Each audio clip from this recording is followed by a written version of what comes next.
En nuestro país, ¿qué pasará con el precio del pasaje del Transantiago a raíz de la histórica baja del petróleo? ¿Se mantendrá el precio? ¿Experimentará una disminución? Para hablar de este y otros temas de la contingencia, la llamada aduana sanitaria digital implementada el día de hoy en el terminal de buses San Borja, nos acompaña a esta hora la ministra de Transportes y Telecomunicaciones, Gloria Hood. Ministra, bienvenida a TVN, Canal 24 Horas. Muy buenas tardes. Buenas tardes, Andrés, muchas gracias. Ministra, lo primero preguntarle por el pasaje del Transantiago, el pasaje del metro, obviamente un tema muy sensible, bien lo hemos aprendido durante los últimos 6 meses en nuestro país. Preguntarle por esta brusca caída del petróleo, ¿va a repercutir en una caída del precio del pasaje, por ejemplo, de la micro? Hemos visto que el precio del petróleo los últimos días se fue al suelo. Efectivamente, hay una baja muy importante y tal como hemos explicado en otras oportunidades, el precio se reajusta por dos factores, uno por aumento de costos o por un indexador que es una fórmula entre las cuales está justamente el precio del petróleo, pero en esa misma fórmula también está el precio del dólar. Así que nosotros esperamos que uno se mitigue con otro y mantengamos la estabilidad de precios, que es lo que también proyecta el panel de expertos, que es el que determina los niveles de tarifa. Así que creemos que por un tiempo, esperamos que largo, tengamos la tarifa sin variaciones. O sea, tal como dijo el panel de expertos, tarifas congeladas por un buen tiempo. En el caso de la tarifa en Santiago no baja. Ya, le estaba consultando justamente, como lo dijo el panel de expertos. Que ocurra. Sí, como lo decía el panel de expertos, ministra, las últimas horas las tarifas se van a mantener congeladas por meses. Por ejemplo, el Transantiago, 700 pesos, el metro en 800 pesos, esto sin importar lo que suceda con el petróleo. Eso depende de lo que suceda con el petróleo, ya, porque justamente las proyecciones actuales lo que indican es que el precio va a la baja y eso significa que el indexador, que es una medida, que si se cruza una cierta barrera de esa medida, ese valor, se activa automáticamente un alza. En este caso no pasaría, porque ese indexador o quedaría más o menos fijo o desciende. Por ley la tarifa se mantiene en ese nivel. Así que esperamos que eso genere una compensación también, esta baja, nos permita compensar la menor recaudación que ha habido porque hay mucho menos pasajeros.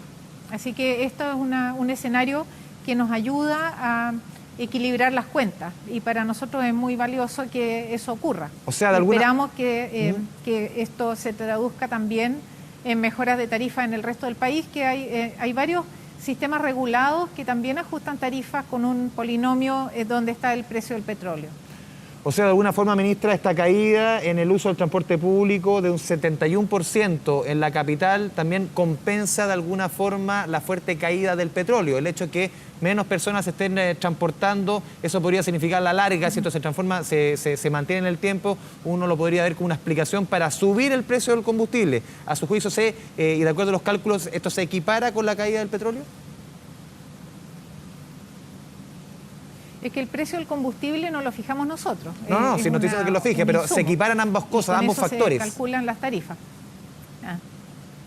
Sí, debieran compensarse, por ejemplo, básicamente este índice tiene componentes como el índice de costo de la mano de obra, principales, el precio del combustible y el precio del dólar, que afectan los insumos y los repuestos, por ejemplo.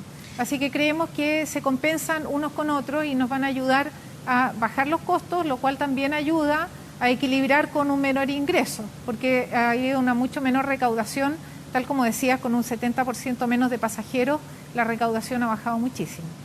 Ministra, preguntarle por estas aduanas sanitarias digitales, esta suerte como de robot que hoy día por lo menos va a estar momentáneamente en el terminal San Borja. ¿Sorprendió a la gente que andaba por ahí este robot con una capacidad para identificar a quién anda con la temperatura más alta? Bien sorprendente. Sí, no sé si llamarlo una aduana digital propiamente, porque la aduana misma es el puesto sanitario que están gestionando las autoridades de salud, donde se controla la temperatura a cada persona, se le pide su pasaporte sanitario que le permite acceder, por ejemplo, en lo que vimos hoy día en la mañana, a los buses interurbanos. lo que hace esta tecnología, que es una prueba piloto con equipos de la industria Huawei, es instalar una cámara, es un sensor de doble cámara que detecta tanto a los pasajeros como las temperaturas de las personas que van accediendo en forma instantánea, en milisegundos. Ya. Así que solamente con enfocar a las personas se puede detectar en un grupo de hasta 16 si alguno está pasando el límite de temperatura que puedan considerarse un anticipo de posible Ministra, contagiado.